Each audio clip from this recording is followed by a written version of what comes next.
extended. As far as long as equipment works, we'll be doing that as much as possible. So we have a group of people that have sent out information, and that is our political action committee. And so I'd like for Mr. Cole to come forward to introduce our committee members. We have the executive committee of the NAACP.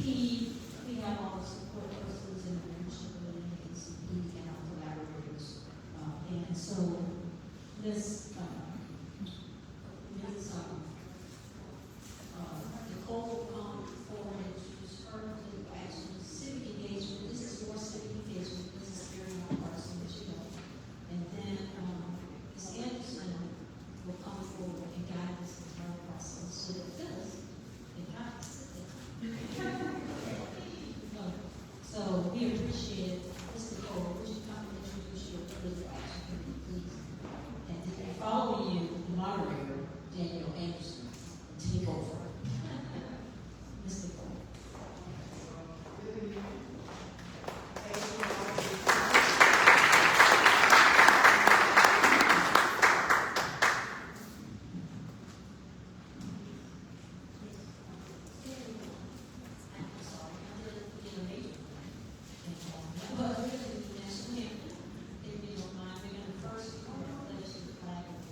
Chong. I'm your current Flagler School Board Chair, a proud mom of 3 children, and family nurse practitioner.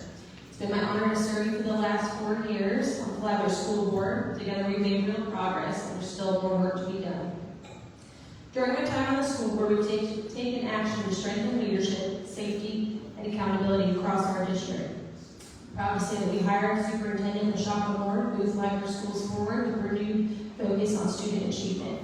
And today, I am proud to say that she has led Flagler schools back to being an A district. And we are not going back. Every one of our schools now has an A or a B rating, and this is a strong A, and we will keep moving forward. This A rating is a powerful boost for our entire county. It means stronger opportunities for our children, greater pride in our community, and a brighter future for Flagler. Our graduation rate is 90%, still rising, with students better prepared than ever for graduation. And with our Diploma Plus program, students graduate with career-focused training, industry certifications, and real skills that prepare them for the future. We've made our schools safer with full school resource officer coverage and strong discipline policies, and I will continue to support our SROs and the valuable role that they play in the safety of our schools. We turned a deficit to a strong reserve of over $11 million, responsible stewardship of your tax dollars. I've worked to support working families, expand access to student meals, and make sure that no child is left behind. I've put families first, bringing transparency back to the classroom and focusing on core academics, excellence, and character. It's exactly what Florida families expect and deserve. I'm running for re-election because the work isn't finished. With your support, we will keep raising the standard, supporting our teachers and staff, and empowering families to make sure every child in Flagler County has the very best opportunity to succeed. I'm very grateful to have been on this journey these past few years. I look forward to continuing to serve our county. Thank you.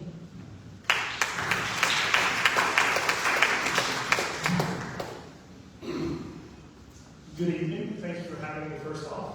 My name is Trevor Tucker, and I'm running for School Board District 4. I'm one of those lucky few people who've been here this whole entire life. I went to school here. My daughter, my wife, everybody went to school. My grandfather went to school here. We've been here a long time, and the education system really means a lot to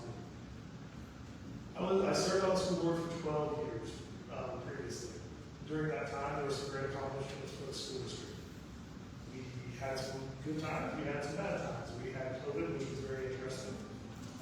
Then we had other good times. But during that time, I will say there were some great programs that were implemented.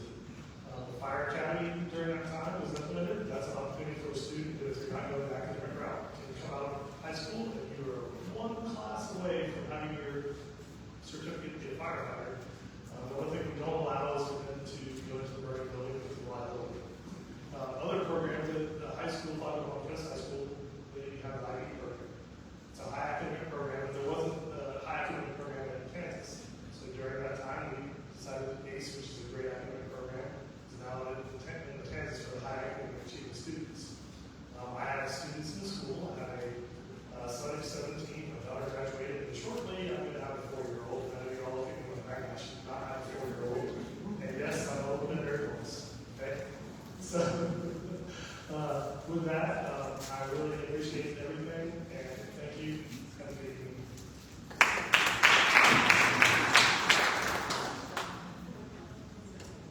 Good evening, everyone. My name is Rob Wood, and I'm a candidate for Flagler County School Board District 2. I'm a proud resident here for the last 15 years. I have 2 kids that graduated from Flagler County Schools. I trusted my kids with the school system. My wife taught right here at Old Kings for 8 years as an educator.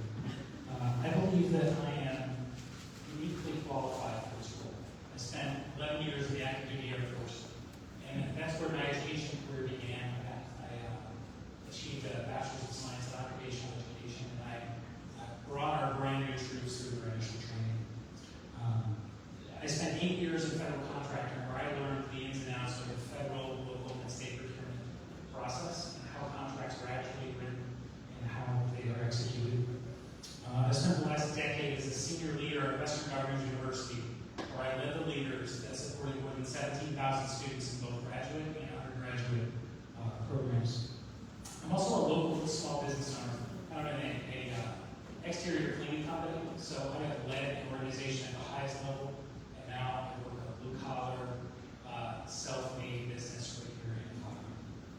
So, three key priorities for me. First, career-ready graduates. I want every graduate to be ready for what comes next. The military, trade school, or career right here at home. I want positive board culture. I want us to look up to this board and really say that this board leads by example. And third, I want real fiscal responsibility, not just the stuff that's on campaign signs, but I want to dig into the finances. And I want to do what it takes to be fiscally. I am proudly endorsed by the Flagler County Sheriff's Deputies Union, and they've trusted me with their support, and I hope you do too. Participations to this race. I hold a bachelor's degree in education and a master's degree in business administration. I managed a multi-million-dollar budget, and I led a small team that saved the federal government hundreds of millions of dollars without any layoffs or service cuts. I'm also honored to be advised by a team of retired Flagler County educators whose institutional knowledge and deep community roots make my campaign stronger every single day. I know how to lead, how to manage money responsibly, and how to deliver results. Those are exactly the skills that Flagler County students and taxpayers deserve in school board. Last year, only 37% of our children arrived at kindergarten ready. That means nearly 2/3 of our youngest students are already behind before they ever open their first textbook. Research tells us that most will never fully catch up. That's not acceptable. And it does not have to be our story. Every child deserves a real path to success. Every family deserves school options that deliver real results, and every taxpayer deserves to know exactly how their dollars are being spent. I'm not a career politician. I'm a retired grandmother with the experience, the skills, and the passion to make Flagler schools the best they can be. I'm Kathy Moon, and I'm asking for your vote on August the 18th.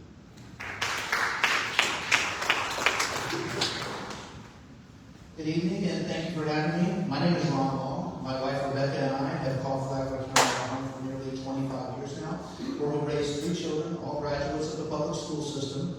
After more than 30 years of construction, a workplace injury forced me to retire. While I never planned for that chapter in my life, it has given me the opportunity to devote my time and my experience to serving in my community. I'm running for school board because I believe that every decision we make should begin with one simple question. Does this help the Flagler County students? Over the past weeks, I've met with educators, staffers, representatives, and school employees, and I didn't go there to make promises. I went there to listen. And the message was remarkably consistent. They told me about top-down decisions being made, expensive technology that was never fully utilized and then replaced, growing layers of administration while we're still struggling to provide paraprofessionals that support teachers and students in the ESE, IEP, and VPK programs. Let me be clear, I'm not running to simply slash budgets.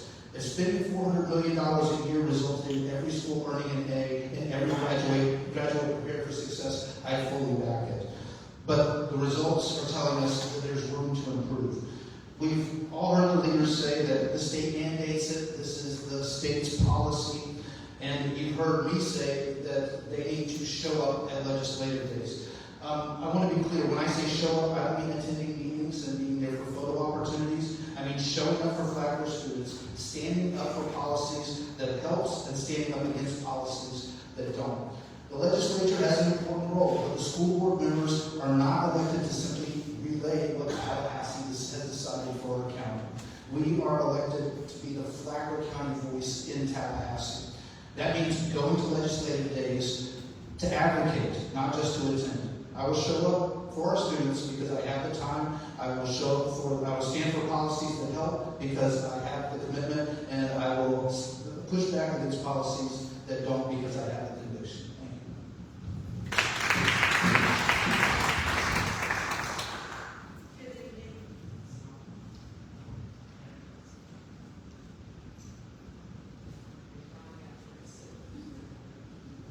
Thank you.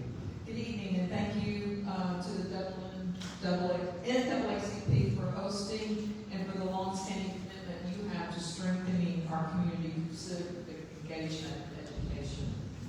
My name is Jill Woolbright, and I'm running for the Flagler School Board because I believe every child deserves the opportunity to succeed in a safe and excellent school.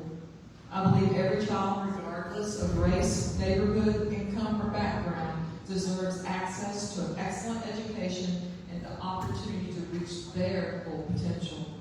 As a 28-year retired Flagler County teacher, former school board member, high-impact teacher, and the #1 6th grade math teacher in 2016 at Benell Elementary School, I've spent my career helping students discover their potential and achieve more than they thought they could.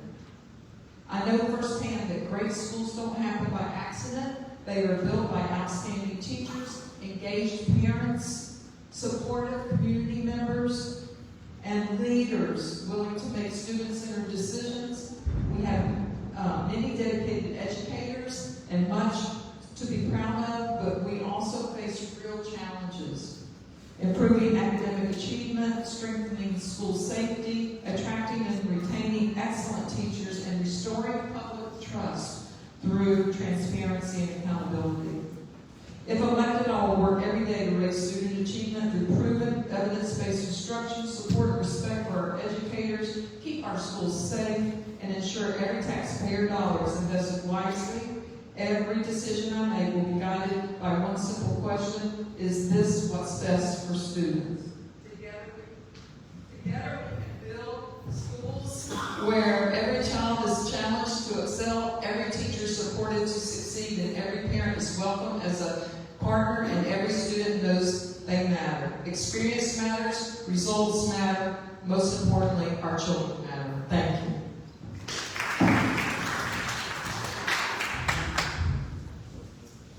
Well, good evening, everybody. I'm Will Furry, and I just want to first say it has been an honor to serve you as your District 2 school board member and two-time chair of the Flagler County Board of Education. 4 years ago, I stood with the late Pastor Daisy Henry, Pastor Geraldine Denning, and concerned members of the community during one of the most troubling moments our school district had faced. Black 4th and 5th grade students at Benell Elementary had been singled out and separated from their peers during an assembly where they heard a message about test scores, prison, being shot, and dying young.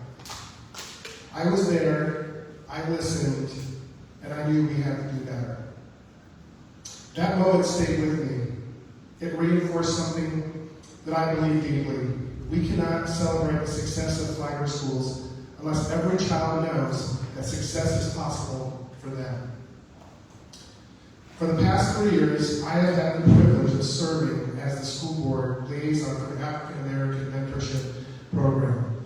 Supporting leaders like John Winston and Carl Jones, I have seen firsthand what happens when we stop talking at children and instead investing in them, mentoring them, and believing in them.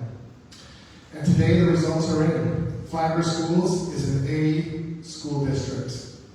Flagler Schools worked hard to earn that, and I'm proud of the progress of our students, but I also know our work is not finished.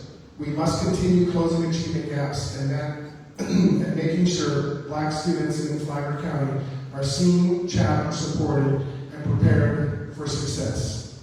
Under the historic leadership of Superintendent Lashaka Moore, our district is moving forward. I'm proud to work alongside her and to have been part of this progress. 4 years ago, I made promises to this community, and I'm here to tell you promises made, promises kept. On August 18th, I'm asking you to re-elect me, Will Furry, to the Flagler County School Board to keep moving Flagler schools forward. Thank you.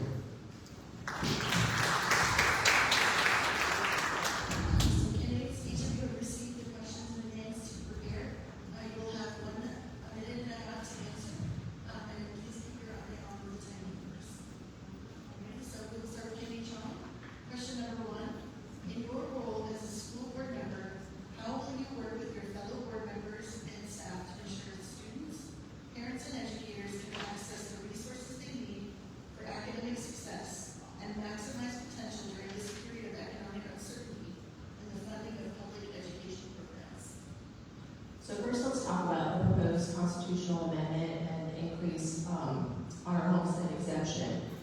Even though the homestead exemption will be increasing, the school exemption will stay the same, which is $25,000. This means that our school funding is largely protected for the state of Florida. So we our students, teachers, and classrooms.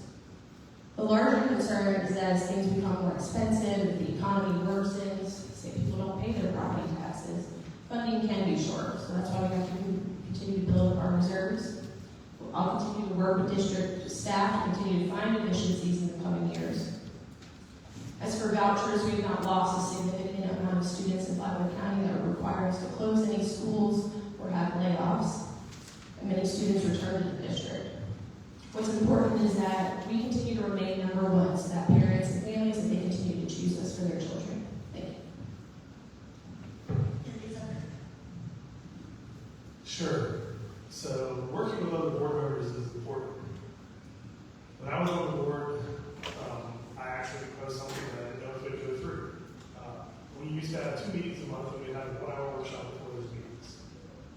That wasn't very effective because you ended up asking a question and staff didn't have time to prepare because you're workshopping something 1 hour before you're supposed to vote.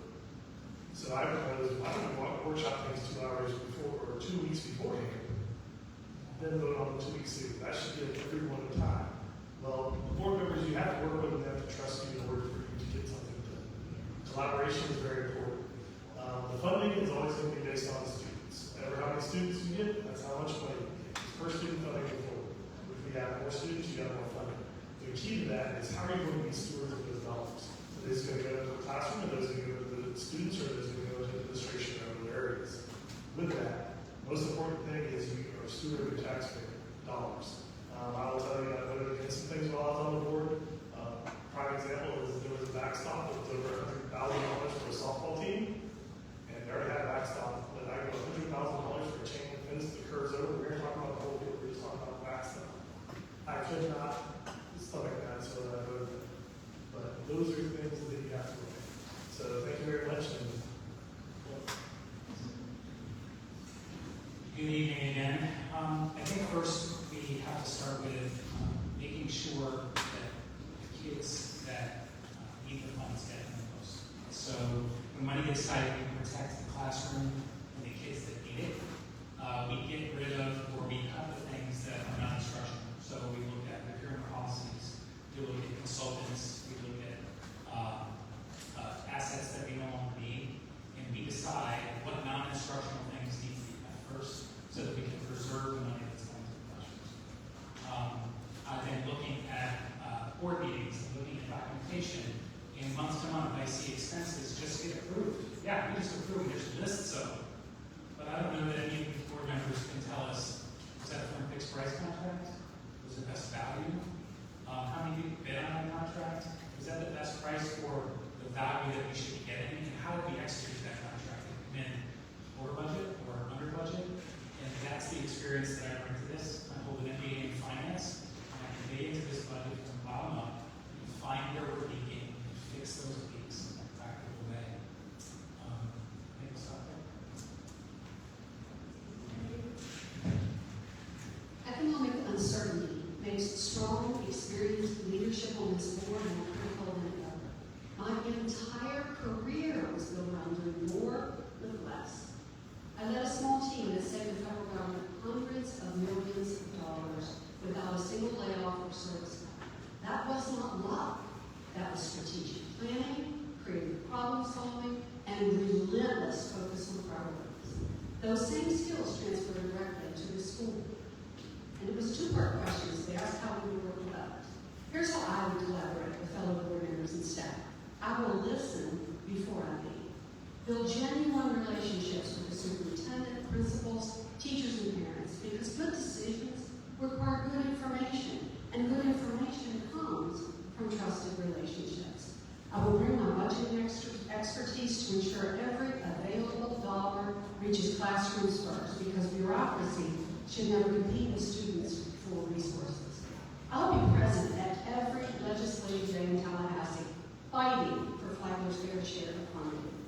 Relationship with legislators matter enormously during uncertain times, and I will champion transparency so parents, educators, and taxpayers always know exactly how resources are being allocated, because economic uncertainty is not an excuse for failure. It's a call for experience, focus, and collaborative leadership. Flagler students deserve nothing less, and I'm ready to deliver.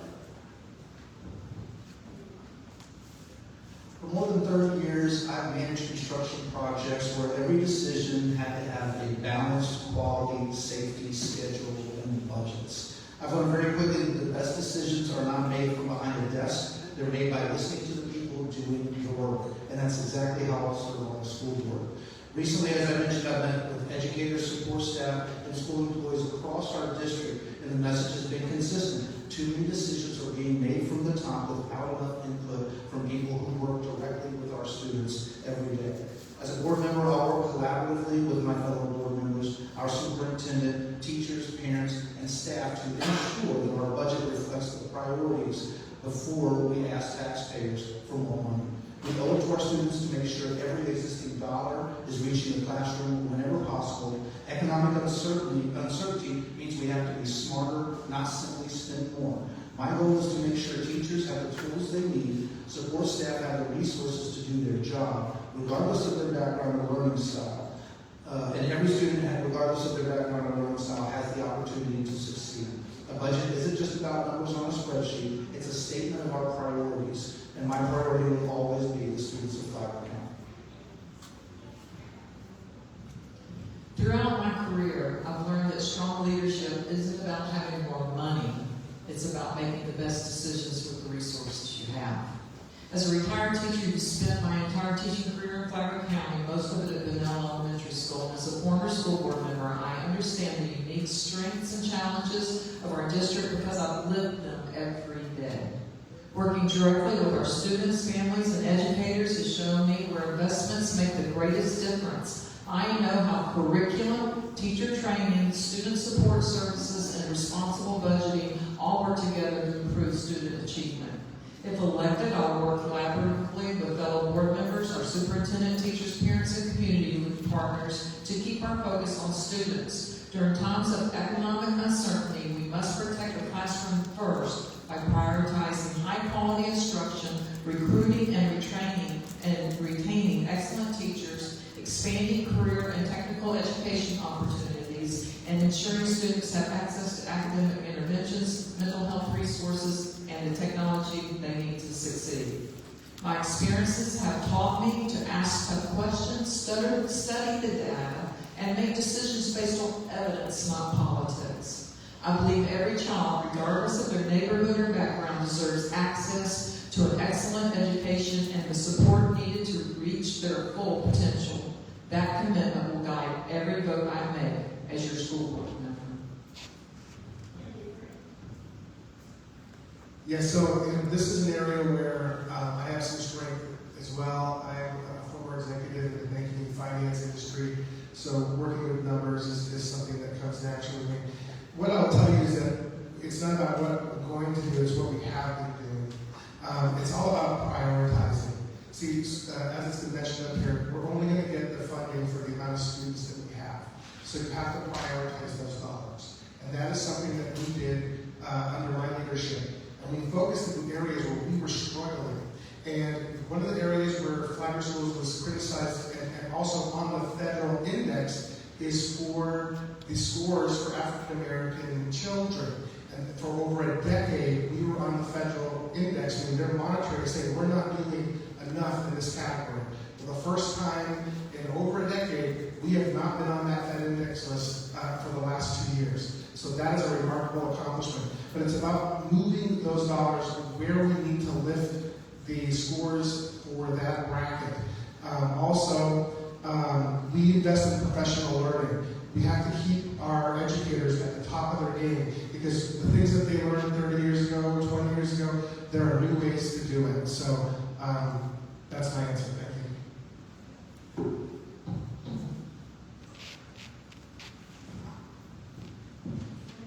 Question number 2. School safety is a top priority for families. What specific measures would you support to strengthen campus safety while maintaining a positive and welcoming learning environment for students and staff? Include your position on the Florida Guardian Program for schools. So we will go ahead and start with Kimberly, please. I'm sorry. I just made an assumption we're starting down right here. I apologize. Every parent who drops their child off at public school deserves confidence that their child is safe. That's not negotiable. School safety requires a comprehensive approach addressing both physical security and emotional well-being. Because a school that feels like a fortress is not a school where children thrive. On physical security, I support robust access controls, updated camera systems, and regular safety audits, and of course, our school resource officers. These are baseline expectations, not optional upgrades. On mental health, research is clear that most school violence is preceded by warning signs. I'll prioritize funding for our counselors and mental health resources because early intervention saves lives. On the Florida Guardian program, I'm a firm supporter of Second Amendment rights. However, I do not believe that introducing additional weapons into our schools is the right solution for Flagler County. Drone surveillance programs offer real-time monitoring, rapid threat detection, and immediate law enforcement communication without introducing additional weapons into our learning environment. Districts across Florida are already pioneering these approaches, including Deltona High School. And on culture, safety, and welcoming environments are not opposites. When students feel seen, supported, and connected, schools are safer. Investing in positive school culture is itself a safety strategy. I will always lead with both the security of our families demand and the warmth our students deserve.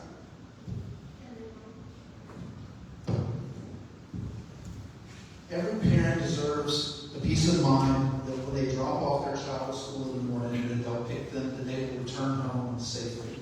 School safety begins with prevention, and this means secure campuses, strong relationships between students and staff, effective mental health resources, and clear emergency procedures. But it also means having highly trained professionals ready to respond when the unthinkable happens.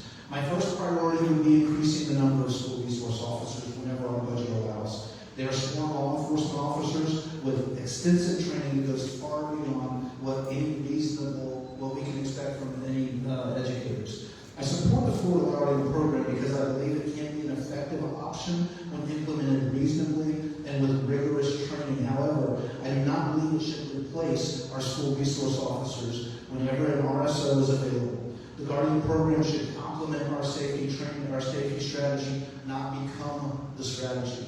Ultimately, school safety isn't about choosing one solution. It's about building multiple layers of protection while preserving a welcoming learning environment where students feel safe, supported, and ready to learn. School safety requires a layered approach that includes secure campuses, resource deputies, mental health services, threat assessment teams, anti-bullying initiatives, emergency preparedness, and strong partners among educators, families, and the law enforcement.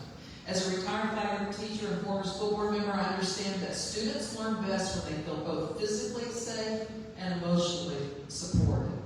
Regarding Florida's Guardian program, I support allowing carefully selected staff members to participate only if they volunteer and successfully complete the state's very rigorous requirements. Guardians must pass extensive background checks, psychological evaluations, drug testing, and 144 hours of sheriff-administered training in firearms proficiency, active shooter response, legal issues, defense tactics, de-escalation, emergency response, and the annual recertification required. Today, 53 of Florida's 67 counties participate in the Guardian program because it is state-sponsored and free. I believe Guardians should never replace school resource deputies, but serve as an additional layer of protection until law enforcement can respond during a critical emergency. Our responsibility as a school board member is to support policies that keep students safe while maintaining a positive, welcoming learning environment where every child and every employee can succeed. And let me just say that I trust our sheriff, and our sheriff would never put anyone with those that doesn't deserve it. Is my timer? Oh, sorry.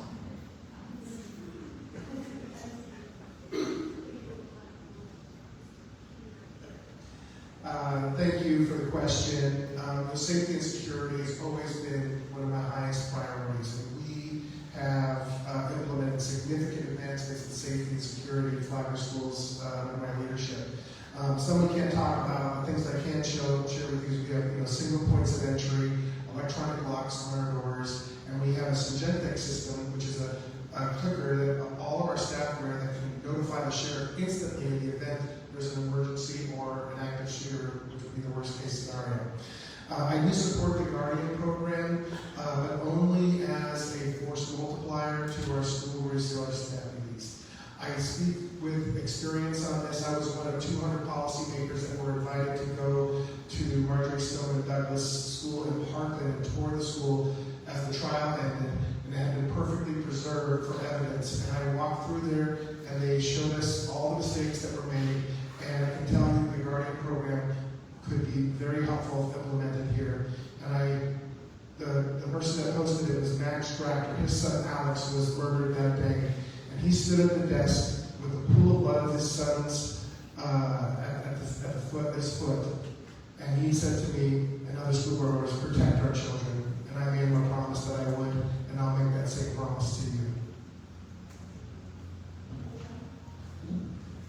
All right, all right answers. One program that I've advocated for is weapons detection canines. You haven't heard that because we talk about safety behind closed doors, but we have directed district staff to begin looking into that. So we need to follow up on that and see where we're at. So it's something I would like to see. Everybody loves dogs. They keep the atmosphere positive. And I believe they would be much better than metal detectors because they can actually stop a threat before it happens. I do support implementing Florida's Guardian program with carefully selected school personnel receiving extensive training to enhance school safety. Let me note that not all staff should carry firearms. This would be a few carefully selected and well-trained staff members. This would be in addition to our SROs who will not be going anywhere. We will continue to support our school resource officers. Thank you. The Florida Guardian program, I'm not for it. I am for trained law enforcement. I do not want staff to have to worry about safety besides their regular procedures. Their procedures of discipline, mental health, those are the things that staff should be focused on, not on do I have to pull a gun and shoot a kid that happened to come. I just can't imagine putting that or asking someone to do that. Trained law enforcement is all I want in the classroom, or in the schools. But procedures and policies to make sure that discipline is there, and discipline is very essential to school safety. Discipline for the teachers to make sure the doors are locked, discipline for the students to make sure they're going to the right places and not skipping classes. Discipline is very essential to school safety. Texas, the shooting in Texas, they left the door open. That's a tragic thing. If you have discipline, safety is there. It's very important for students and staff to be disciplined to make sure that all the procedures are being followed. That's it. Thank you. So, I have to admit, I was a little torn on this. I'm not a career politician. I didn't just wake up one day and was like, how do I feel? So I actually had to do some research. I'd ask questions. I had an extensive meeting with the sheriff because my first inclination was, I don't want really Bob with guns in my schools. Like, that was my first inclination. But after I got educated, I spoke with the sheriff and I got his opinion. I think highly of him. I did my own research. I came to the conclusion that physical and psychological safety inside of our schools is a non-negotiable. Our kids have to feel safe. They have to be seen in order to learn. So I believe that strong relationships, mental health support, and prevention are top priorities for us. My primary focus on school safety would be uniformed, sworn officers that take care of our students in our schools. I believe that Flagler County Schools is a small district. We have the budget to supply law enforcement in all our schools, and expanding to a Guardian program right now doesn't make sense. But it doesn't mean it won't make sense eventually. Our county may grow, fiscal responsibilities may change, and I think we just need to make decisions in the moments as leaders to take great care of our students. So I would consider a Guardian program if it was implemented properly, but I would not like our teaching staff to be in those roles. I would look for staff outside of teaching positions. Thank you very much. Brings a little further can be great. What are the Flagler School District's greatest challenges and opportunities, and how will your skills and background enable you to affect positive change throughout the district? Yes, thank you for the question. We have solved a lot of problems since 2022, but the most recent one that has come to light is kindergarten readiness. It's been mentioned here tonight when we discovered that about 37% of our students are coming kindergarten ready. That is not acceptable. But this is not a school problem. It is a community problem. It's something that we have to solve together. And how we met the community where they are is that we are providing resources online for parents to be able to get their children ready for kindergarten if they're going to do it themselves. We've expanded VPK, which is pre-kindergarten classes. We have had enrollment of about 300 students take advantage of that. And we have over 100 students increase from last year. So we are seeing some movements there. And one other area we are advancing in that is we just approved to put certified teachers in these pre-kindergarten classes so we can further excel. Because we have data that if kids attend pre-K, by the time they get to third grade, their reading scores are much higher. So, thank you. Alright, so our school district has had tremendous momentum, but one of our greatest challenges over the coming years will be managing continued growth while maintaining the high quality education our families expect. At the same time, rising costs and limiting funding will require us to make thoughtful, fiscally responsible decisions that protect classrooms and prioritize student success. As a current school board member, I understand the challenges our district faces and the importance of balancing budgets while planning for the future. As a mother, I bring a perspective of a parent who wants every child to have a safe, supportive, and high-performing school. And being a nurse practitioner, I've built a career on problem solving, listening, and making informed decisions based on facts. I believe my experience, proven leadership, and commitment to fiscal responsibility will help ensure Flagler Schools continues to grow while maintaining the academic excellence that has earned our district an A rating. Thank you. So I think one of the greatest challenges is to keep leadership. Over the last 14 years, we've had change in leadership every 3 or 4 years. With that, every time we change the superintendent, you end up having a new superintendent come in, so the plan is being implemented. That changes the district. I think if we can keep leadership more than 3 or 4 years in our school district, that will tremendously help out the longevity of the school district and also the plan that she's implemented. With that, there's always going to be financial issues that come forward. If we have a downturn in the economy, and if this amendment passes, how are we going to pay for these school resource officers? How are we going to pay for the George Washington Carver Center in Bell, because that is also supported by the county? These are the things that we have to start looking at, because they can possibly be immediate future problems.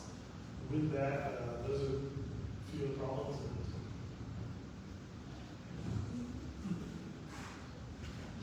There's myriad of things that we can poke at here. I think there's 3 big drivers. First, the culture of the school board itself, flat or slightly declining enrollments, and of course, fiscal pressures.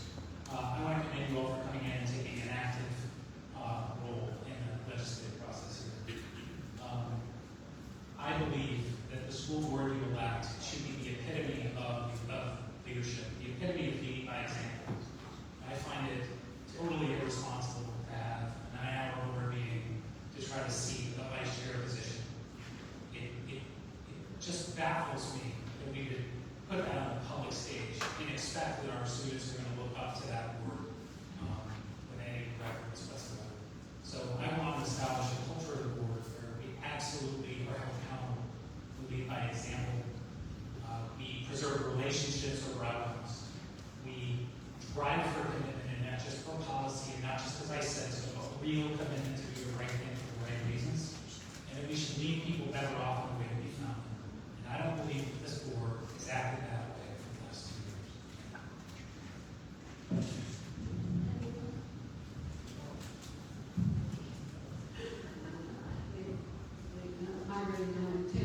Thank you. Flagler School stands at a crossroads, and the decisions made in the next few years will shape outcomes for a generation of students. Our greatest challenges are interconnected. Our kindergarten readiness crisis is urgent, and I've championed this since the spring. Only 37% of the children are out kindergarten ready, and research tells us that most who fall behind will never fully catch up. It's not a statistic, It's a child whose potential is lost before they open their first textbook. I do salute the board and the superintendent for their upcoming changes that Mr. Curry just talked about. Teacher recruitment and retention is equally critical. When we lose experienced teachers, our most vulnerable students pay the highest price. And fiscal uncertainty is real. Every dollar lost to bureaucracy is a dollar stolen from a classroom. But the question also asks us to talk about opportunities. So I see tremendous opportunity. Flagler County has engaged families, dedicated educators, and a real appetite for excellence. What we need is focused, experienced leadership to build on that foundation. My education degree, my MBA, and my career saving the federal government hundreds of millions of dollars without a layoff prove that fiscal responsibility and excellent service can go hand in hand. I'm also honored to be advised by a team of retired Flagler educators with deep community roots, which make my team stronger every day. I'm fully retired with no competing commitments, ready to fight relentlessly for Flagler students and their fair share of funding. And that's exactly what I'm offering on August the 18th. I think we've all kind of been beating around the same broken record, but I believe that our greatest challenge is making sure that every dollar produces the best possible outcome for our students. Over the last decade, our district has grown from roughly $180 million to nearly $350 million, while student enrollment has remained relatively flat. Yet too many schools continue to struggle academically, and that tells me simply that the question is not a question of funding, it's a question of priorities. At the same time, I see tremendous opportunities. Flagler County has outstanding teachers, dedicated support staff, engaging parents, and students with incredible potential. If we focus our resources on the classroom, strengthening career and technical education, supporting our teachers, and advocating for policies that work for Flagler County, I believe we can continue to improve the outcomes for our students. My background has prepared me well for this responsibility. I've managed multi-million-dollar construction projects, and which requires serious listening, solving problems, and working as part of a team and making responsible financial decisions. As vice chair of the Planning and Development Advisory Board, I've also learned how to work collaboratively, ask thoughtful questions, evaluate complex information, and make decisions that serve the entire community. I'll bring the same skills to the school board. I listen first, ask tough questions, work responsibly with my fellow board members, and never lose sight of why we're there to prepare every Flagler County student for success after graduation, no matter their choice.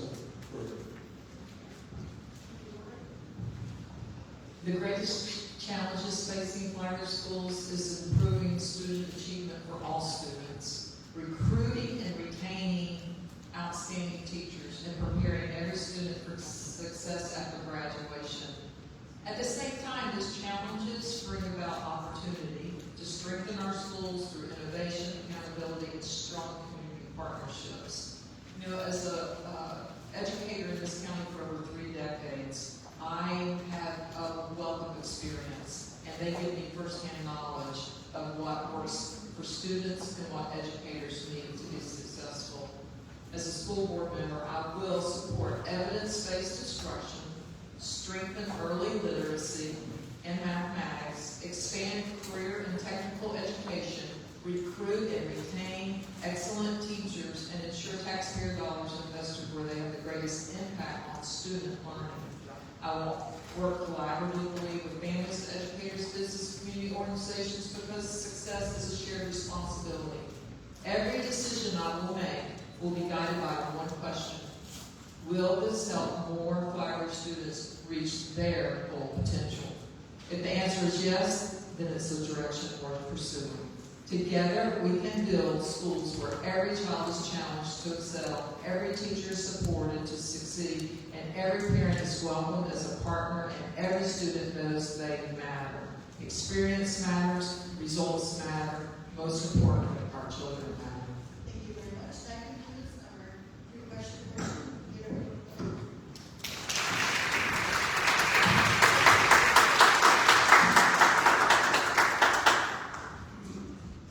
So we have a couple of questions from the audience that everyone is taking present those.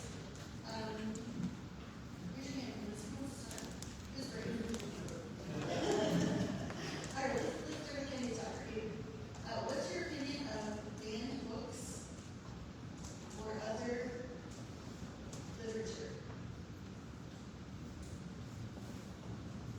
So, I want every child to read any age-appropriate material, no matter what it is.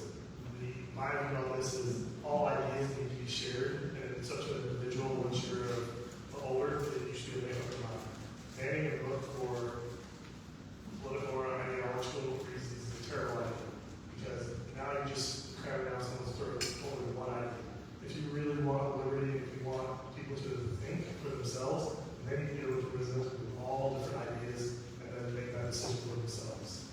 That's my idea. If you start taking away books, you're taking away the rights of those children, and their opportunity for their rights to learn. So that's my opinion on any of books.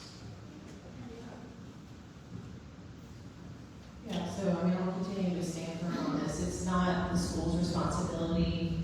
We should not be providing any material that is sexual, pornographic. Some of these things I've heard before were very, very graphic. And that's up to families to be able to teach their children about sex and all that.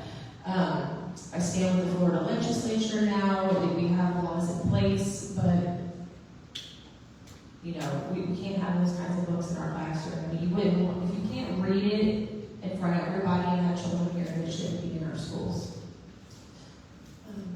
Yeah, thanks.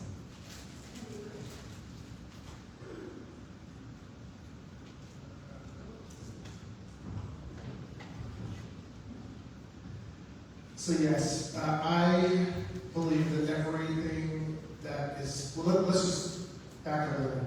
Where are these books, right? So we have books in the public library, we have books that you can purchase online, and you have books in the school media centers. Anything that's in the school media center should be age appropriate and support the curriculum.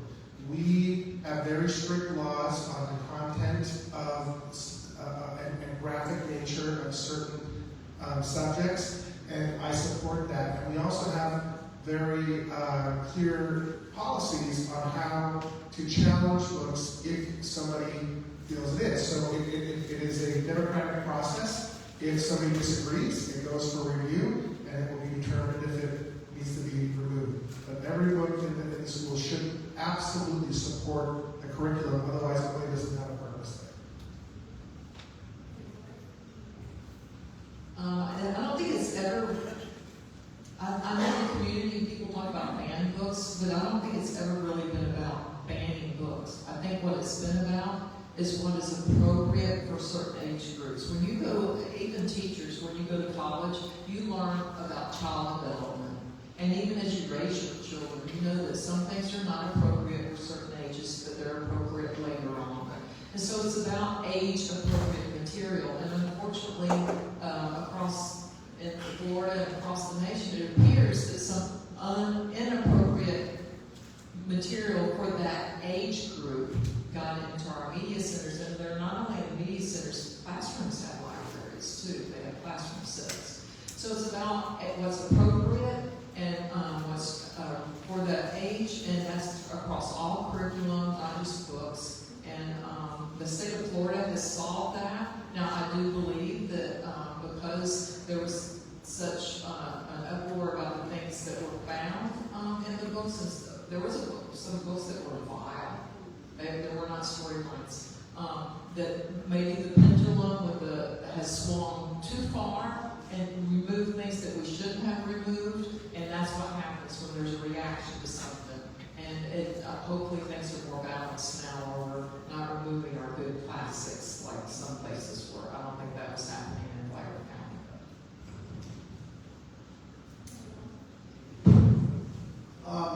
I'll just say right now, I believe it's about age-appropriate material.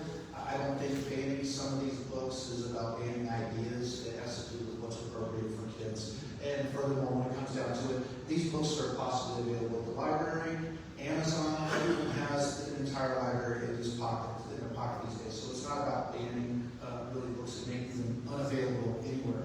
I've heard the proposal that maybe kids can opt in to these books, that way they're available to certain kids whose parents agree. But as we all know, sitting in the cafeteria, if Johnny's mom lets him read the book and he's sitting next to Billy who doesn't let his mom doesn't let him read the book, are you sure Johnny's not going to show it to Billy? So I think that when it comes down to it, We want to educate our kids. This needs to be age appropriate. The books are available. If you as a parent want your child to read the book, by all means, you have the access to go get the book later.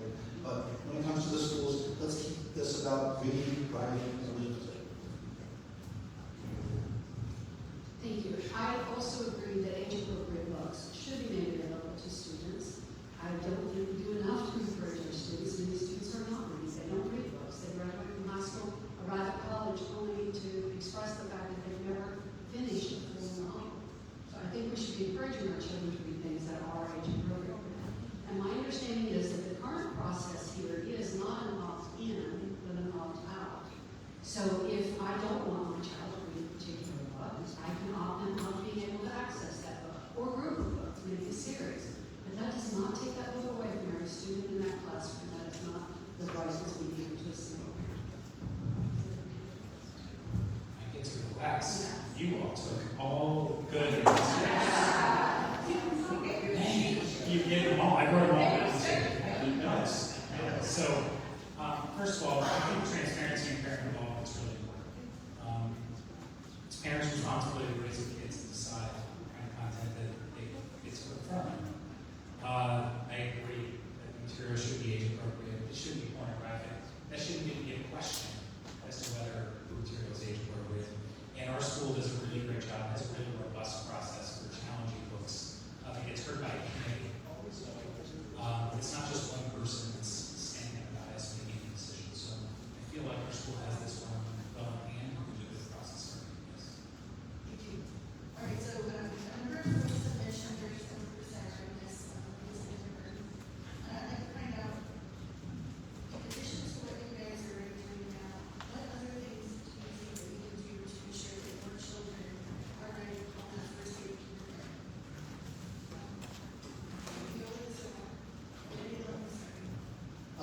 The VPK program, it's fun. I was just speaking with some people earlier this week at Stories and talking about this. The VPK program, they're having problems with transportation. Transportation needs to be strengthened in that. And ironically, I was also speaking with people from the school board, or from the busing system, and of course we're told that they don't have the buses or the bus drivers to manage that facility, to manage the busing for these kids through the VPK. It's confusing. I was blown away listening to these stories. So we don't have the buses, but we're buying more vans. We have a white fleet. We're adding more administration, but we can't afford to have a bus driver to be able to get these kids to the VPK. Because as we know, it's extremely important. I think it's 76% of kids who go through VPK show up in class ready to go. It's obvious that this is a very important process. We need to make sure it's available. Well, of course, it's available to every parent, hypothetically. But is it truly available to every parent? In doing so, like I said, transportation is a big one. And then also the length of the day, because it's a little shorter than regular school. So there's other obstacles that are causing parents just to stay out of it. I'll wait until kindergarten starts.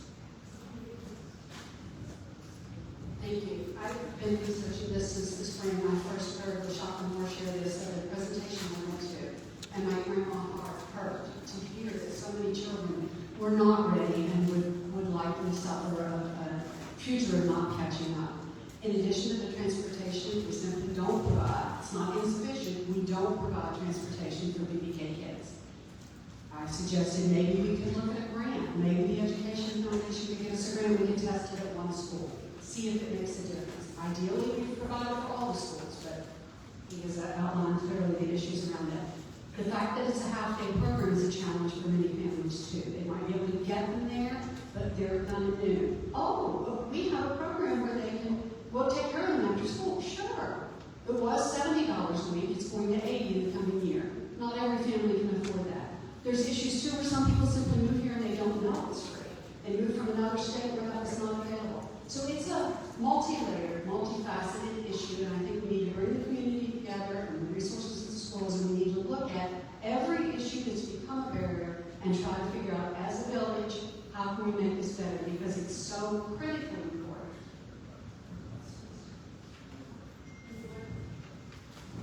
So, I'm a big fan of self-development reading. There's a book called Silos, Politics, and Turf Wars. It talks about how do you create a rallying cry?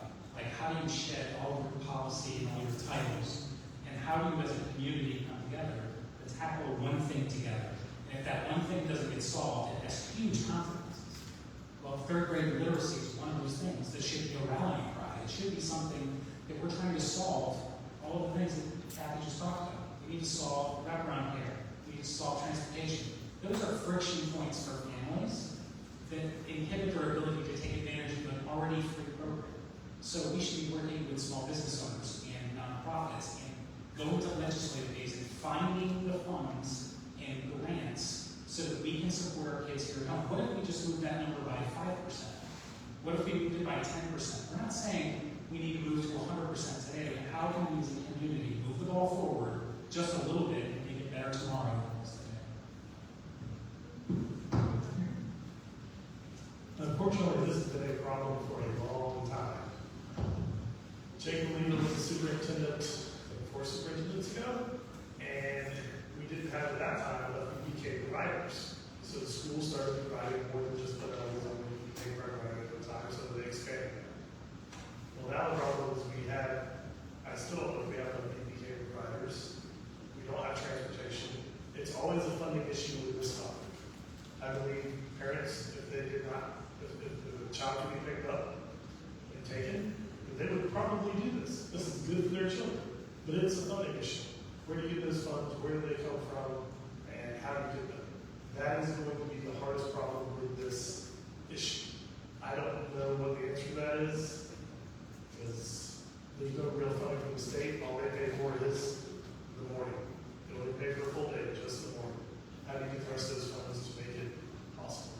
It's going to be really hard, because the rest of the tax dollars are K-12 education, not for VPK.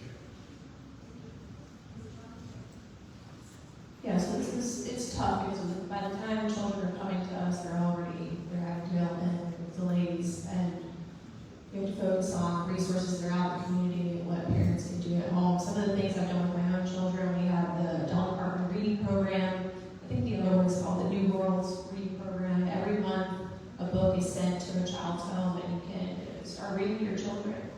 At home too, we got to put down on iPads. We can't just put that in front of our children. Making sure we're talking to them, or baby talk. But the resources that are out there, those are some good ones that parents can utilize so they can start engaging with their kids and teaching them how to read, just familiarize themselves. Also in our community, this year what we're doing is a Launch to Learn VPK. Come out and learn about VPK for parents. That'll be July 11, July 18. One will be at the Carver Center and Hidden Trails Community Center. So we're trying to engage the community to come out and learn more. And yes, funding is a huge issue as well. Thanks.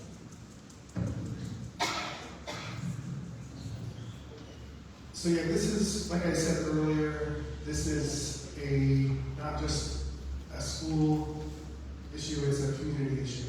And when in 22 when I was elected, the access to VPK, yes, transportation is the friction for some parents.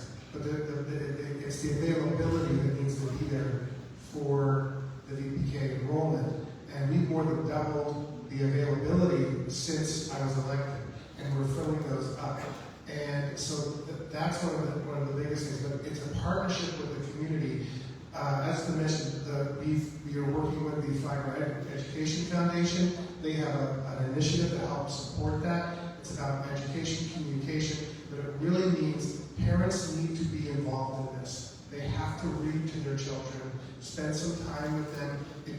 A little bit goes a long way because we don't know about this problem until it arrives at our school, and we have to try and catch them up and solve it. So what is the problem? Well, the problem is that the state doesn't fund it. It's state funds voluntary, and it's voluntary, but they fund 3 hours a day. So the other part of the day, if a parent works, they have to pay for wraparound. So it's not free public education like K through 12. So that's a problem. Also, there's not enough access to our schools. We don't have enough programs because it's not funded, right? So we have to, and I will continue, I've done it before, talk to the legislature about funding pre-K. 85% of the students that go to our pre-K classes are ready for kindergarten. That's a pretty good number, but they want that even higher. But the ones that don't aren't ready. There are some commercial, like private companies that have opened recently, but they're pricey. They're like Disney World.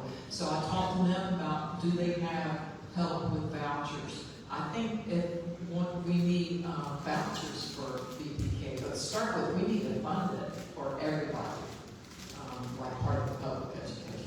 Thank you.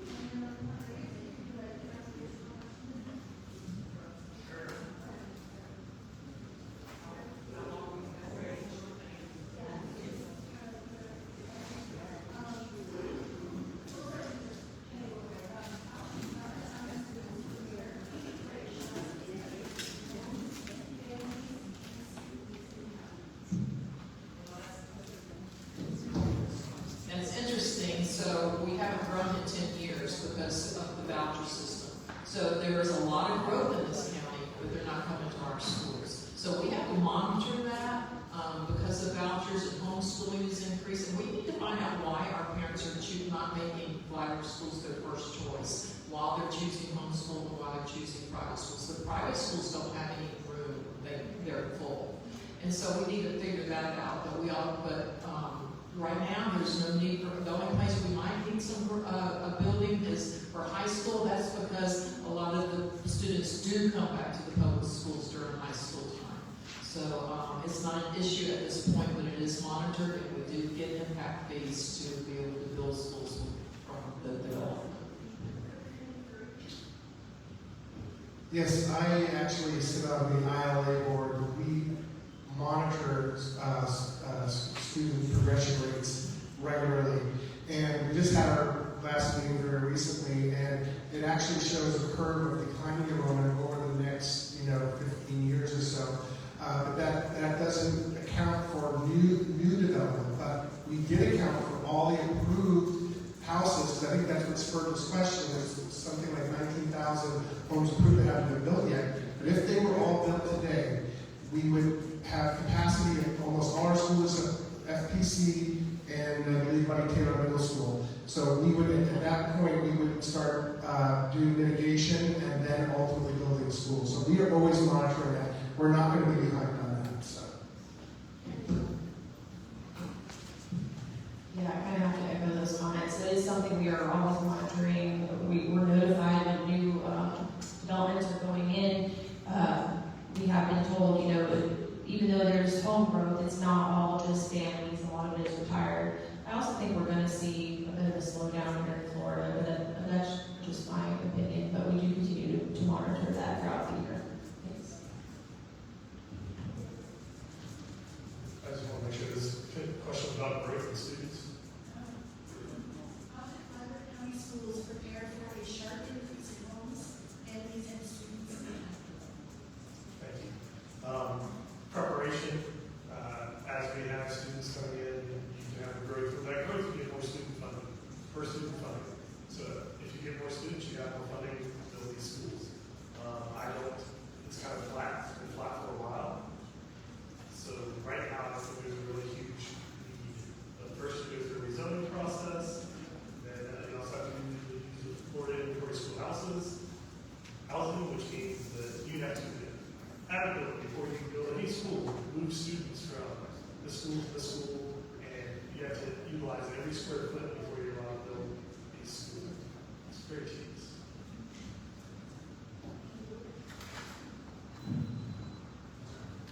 I'm not sure how that to add, actually. I think first and foremost, as a board member now, we need to be really good stewards of facilities and of the funds that we do have. We need to make sure that we are fiscally responsible and planning for that.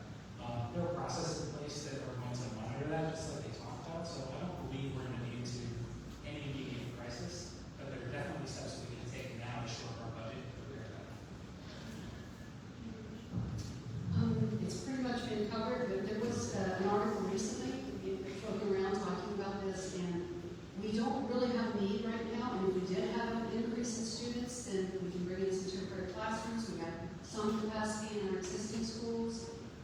So it's not really something that's going to impact us in the next decade for all appearances. There's not only the retiring population, there's declining birth rates in there. So. One last little ditto. Yeah, we've seen this. I think we've seen 1,200 new students in the past 10 years come into our area. With the residents who are moving here, most of them are retirees, so I don't think we're going to see a huge, massive, quick increase in our students. But I do have questions when it comes to future planning.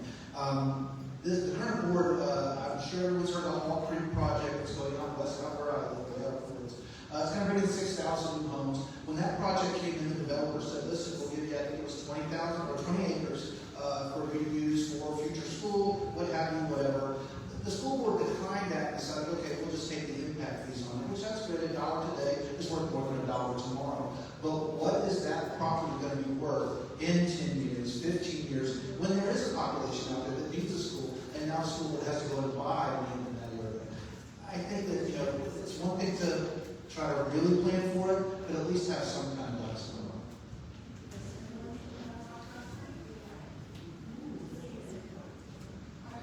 How will the school board ensure that our teachers, students,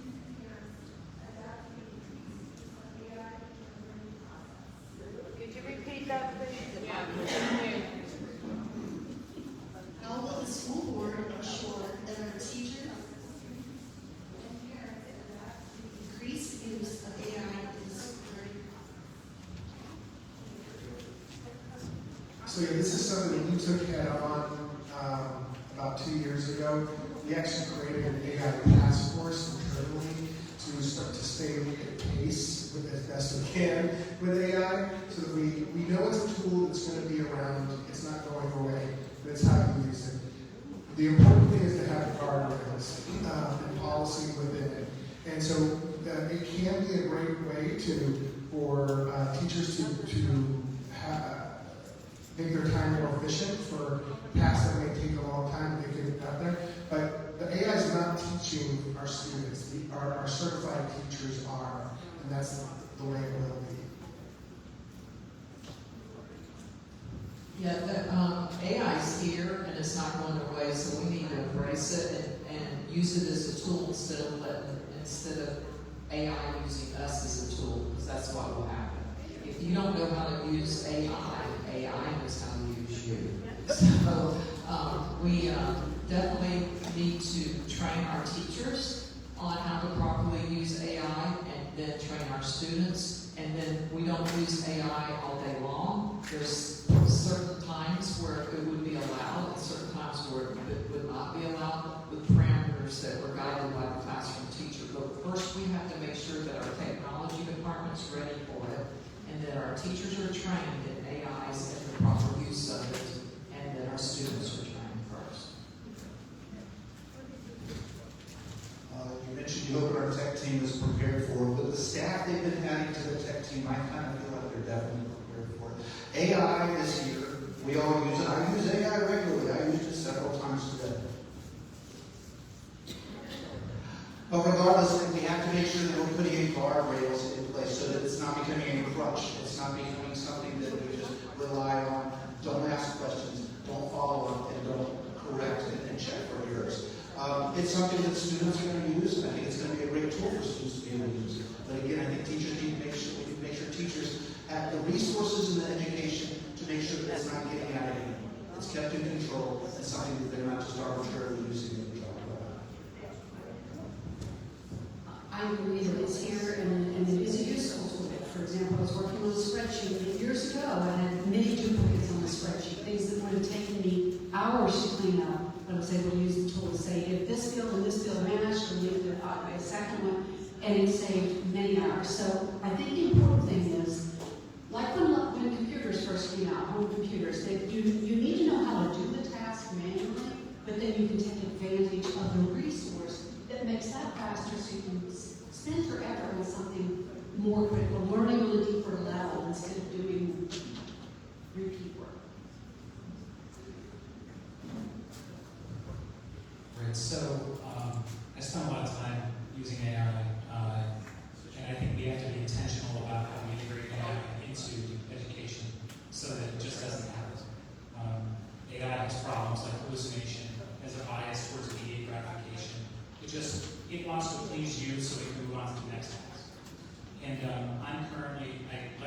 day job leading in college, and they hired me back as a consultant to build an entrepreneurship program. And the very first course is how to responsibly use AI throughout the entire program. It's that important that we start integrating it into the process. And we need to focus on programs that our students can have real certifications so that when they walk out the door of high schools, they can have meaningful jobs that AI cannot replace.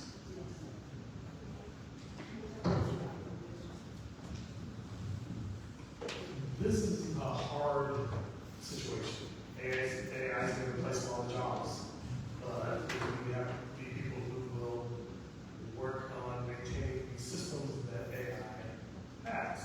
So how do we get ahead of this so that we have students who are ready to embrace AI and move forward? The trades, I don't think they'll be replaced by AI anytime in the near future, so maybe more trades. Oh, you're fresh water when he says spray water. Exactly. No one will be replaced. So, but those things we could expand opportunity for trades for other careers besides just office jobs. Thank you. I think AI is both good and bad, and what's important is that it just doesn't replace a human. I'll give you an example of how we use it in my own line of work, because I work in healthcare. We have new AI now, and it listens to me speak, and then it documents as I'm talking. And yes, AI can hallucinate, so you need to make sure that it's saying the right thing. But it doesn't replace my job, and I don't think it really can. You can't replace human beings. You can't replace a teacher in the classroom. I definitely would never want to see that. I know there's talk about robots and all this, but we need that human aspect. So, thanks.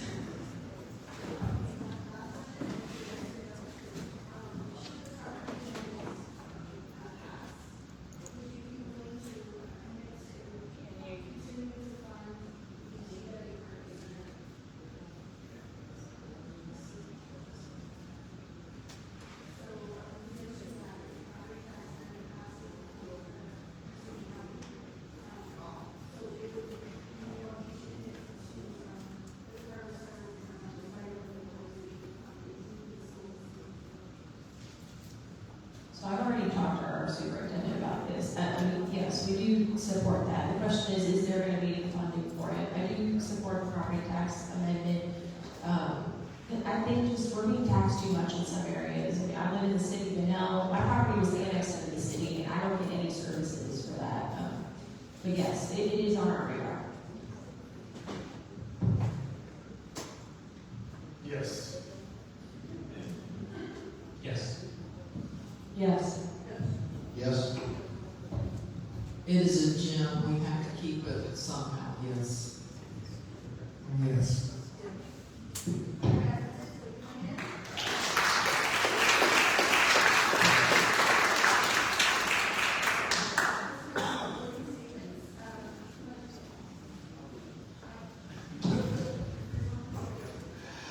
Tonight we've heard a lot about policies, programs, and priorities, but at the end of the day, this election comes down to one simple question. Who do you trust to put Flagler County students first? For more than 30 years, I've managed budgets, solved problems, and was accountable for results. Today, I have the time, the experience, and the commitment to devote myself to truly serving our students. I'm not running because I need this job. I'm running because I believe our students deserve a school board member who will listen, who will ask hard questions, who will show up for Flagler County, and who will stand up when students, teachers, and taxpayers need a voice. Because in the end, this ballot is about the budget. Not because it's about spending less, but because the budget is a statement of our priorities. And my priority will always be the students of Flagler County, and I'd be honored to have your vote.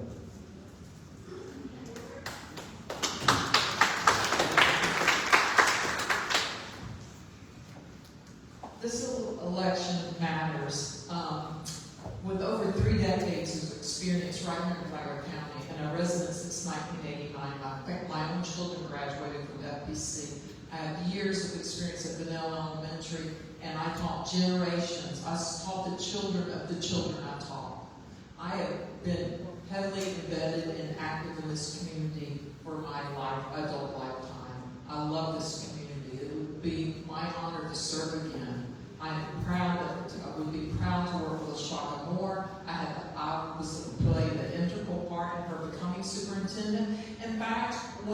there was fights at the board meeting about the other superintendent being released. I called up Shelley Ragsdale and said, Shelley, what are you guys doing?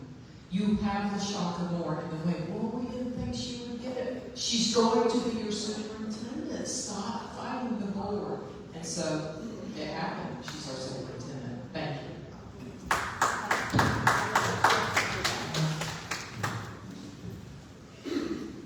Well, thank you everybody for being here tonight. Again, I want to let you know that it truly has been one of my highest honors to be able to serve you on the Board of Education in Flagler County. You know, I'm one of the first, this is the first election cycle where we are going to have term limits. So I can only serve 2 terms. And I'm asking you to give me a second and final term. I am the most tenured school board member, one of the most tenured school, just almost 4 years in. So we have a young board. I've worked hard to develop the institutional knowledge that's needed to be successful in this job, and I've delivered on all my promises. We returned Flagler School to an A district, brought you excellent leadership in Washaka Moore. We've had fiscal responsibility, and so on August 18th, I'm asking you to re-elect me, Will Furry, to the school board, District 2. Thank you. When I thought about running for re-election, I looked at my children and I thought, remember your why. Why I got in this fight in the first place. When I decided to run 4 or 5 years ago, it wasn't because I had nothing else to do. I had 3 children. I just didn't like the direction that our country was going, and I wanted to get involved and do something about it.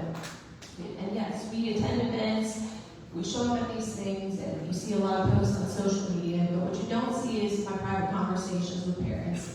The messages, or when I say to a parent, let me just call you, let's figure this out. Because over the years, we've built relationships in this community, and my husband and parents know that they can call Christy and reach out to her. I'm glad I get the chance to do that and be a voice in our community. I hope I can continue to be that voice for our children. And thank you. Thank you all for coming this evening. My name is Charlie Tucker. I'm running for School Board District 4 again. So I have 12 years of experience on the board. I'm a local business owner. I've got to tell you that. I have a degree in accounting. I'm fiscally responsible. I have a long wealth of knowledge of the school district. My family has attended here for many years. Buddy Taylor was my uncle. There's a school named after him. Schools are part of my family, and I hope local generations of Tuckers can go to school here, my kids and their children. For that reason, I would like to vote because I care about the schools and I care about the children. Thank you.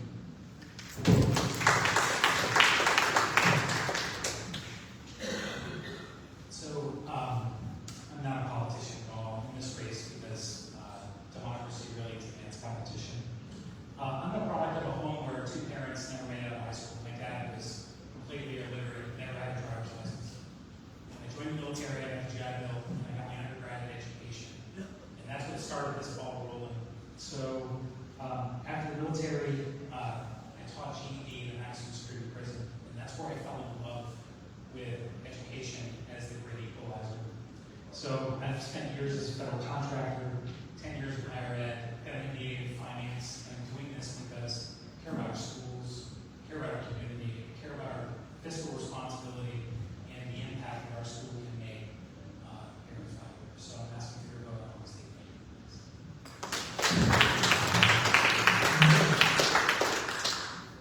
As we close today, I want you to remember one thing. Every decision made by a school board has a real child on the other side of it. A kindergartner who arrives already behind and needs us to remove every barrier standing between them and success. A teacher stretched thin who needs our support, not more paperwork. A parent choosing the best path for their child who deserves real options and real accountability.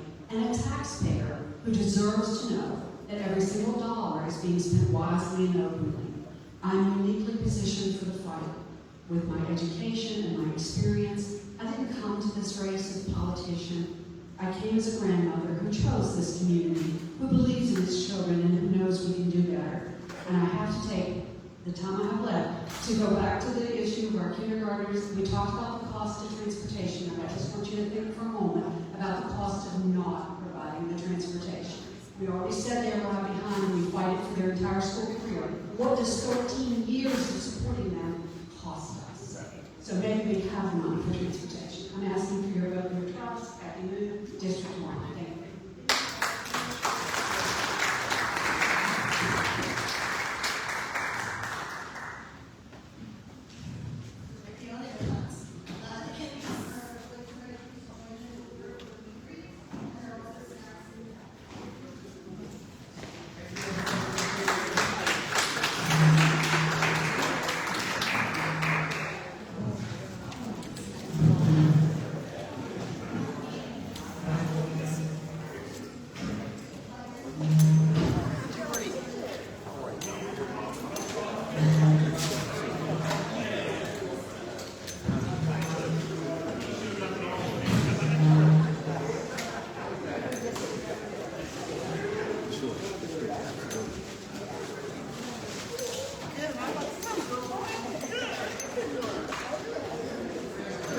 Trevor, you're going to vote. We'll take now.